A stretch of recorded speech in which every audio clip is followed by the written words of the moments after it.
एक समय की बात है, एक परिवार में विकास अपनी पत्नी काजल और अपने पिता प्रमोद और अपनी माँ सुमन के साथ रहता था। काजल और विकास कॉलेज के समय से ही एक दूसरे को पसंद करते थे, पर वो एक दूसरे से कभी भी इसके बारे में बात ही नहीं करते। कुछ समय बाद कॉलेज खत्म हो जाता है और एक दिन वो एक दूसरे को प्रपोज कर देते हैं, जिसके बाद दोनों अपने माता पिता की राजी मर्जी से शादी कर लेते हैं। शादी को 1 साल हो जाता है। एक दिन सुमन की दूर की बुआ घर पर आती है। ये देख सुमन, मेरी नाती की फोटो, लग रहा है ना बिल्कुल किशन कन्हैया।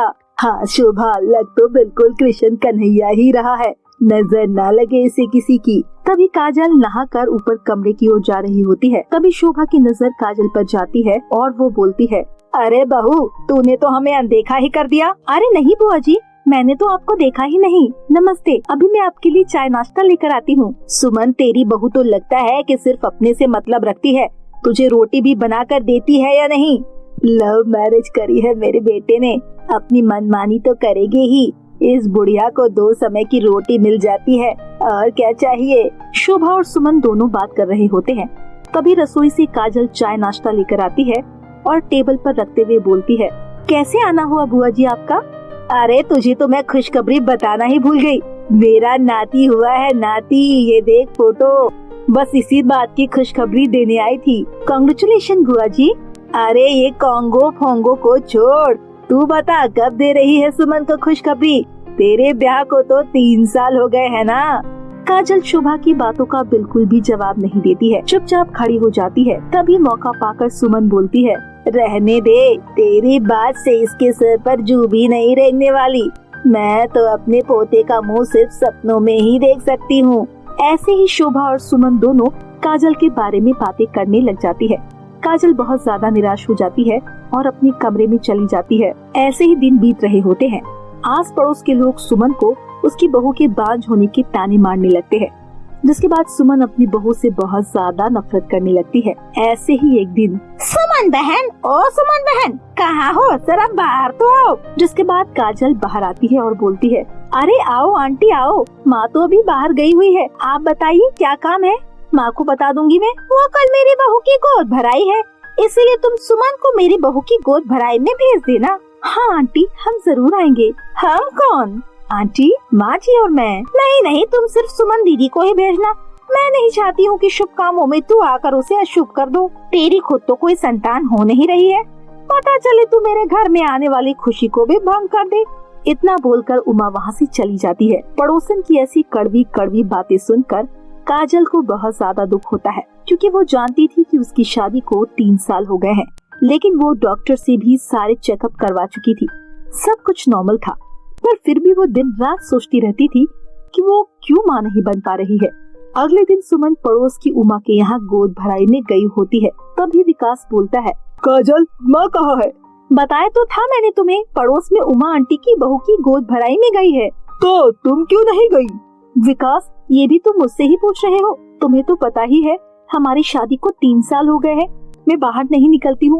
आस पड़ोस की औरतें तरह तरह की बातें बोलती है, और उमा आंटी तो मुझे स्पेशली बोलकर गई थी कि उनकी बहू की गोद भराई में मेरे आने से कोई अनहोनी ना हो जाए, इसीलिए मैं नहीं गई। काजल अपने पति को सारी बातें बता रही होती है।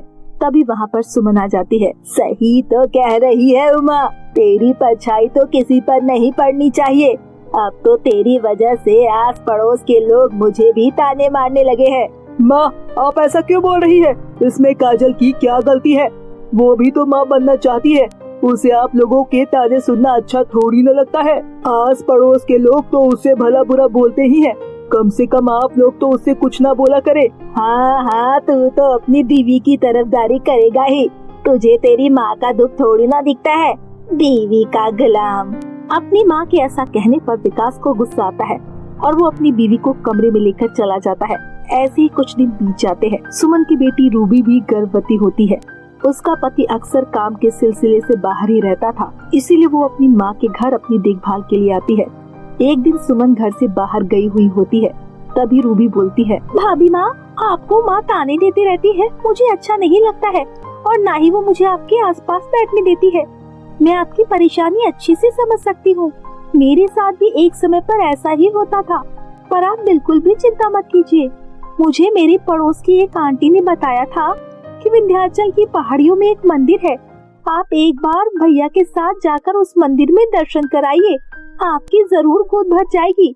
मैं भी वहाँ पर गई थी, जिस वजह से आज मैं माँ बनने का सुख प्राप्त कर पा रही हूँ। ठीक है रूबी दीदी, मैं आज ही इनसे बात करती हूँ। काजल अपने पति से सारी बात बताती है, जिसके बाद अगले दिन वो दोनों विंध्याचल की पहाड़ियों में स्थित मंदिर के लिए निकल जाते हैं। 4 दिन के सफर के बाद वो दोनों घर वापस आ जाते हैं और ऐसे ही 2 महीने बीत जाते हैं। एक दिन काजल रसोई में काम कर रही होती है, तभी अचानक उसे चक्कर आता है और वो जमीन पर गिर जाती है। काजल को जमीन पर गिरा देख सुमन डॉक्टर को बुलाती है, जिसके बाद डॉक्टर चेकअप करती है और बताती है, मुबारक हो आंटी, आप दादी बनने वाली है। सुमन को अपने कानों पर विश्वास नहीं होता और वो बोलती है, क्या बोल रही हो आप?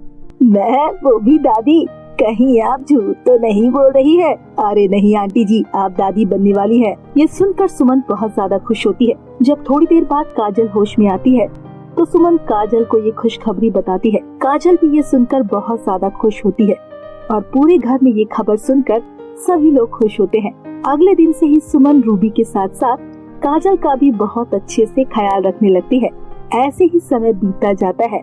रूबी एक प्यारी सी लड़की को जन्म देती है और उसके कुछ महीने बाद ही काजल एक प्यारी सी लड़की को जन्म देती है। इसके बाद पूरा परिवार हंसी खुशी से रहने लगता है और आस पड़ोस के लोगों के मुंह पर भी ताला लग जाता है। तो मेरे प्यारे दोस्तों, कैसी लगी आपको हमारी ये कहानी? हमें कमेंट करके जरूर बताएं। कहानी अच्छी लगी हो तो वीडियो को लाइक और चैनल को सब्सक्राइब करना ना भूले। फिर मिलती हूँ आपसे एक नई और मजेदार इंटरेस्टिंग कहानी के साथ। तब तक के लिए बाय बाय दोस्तों।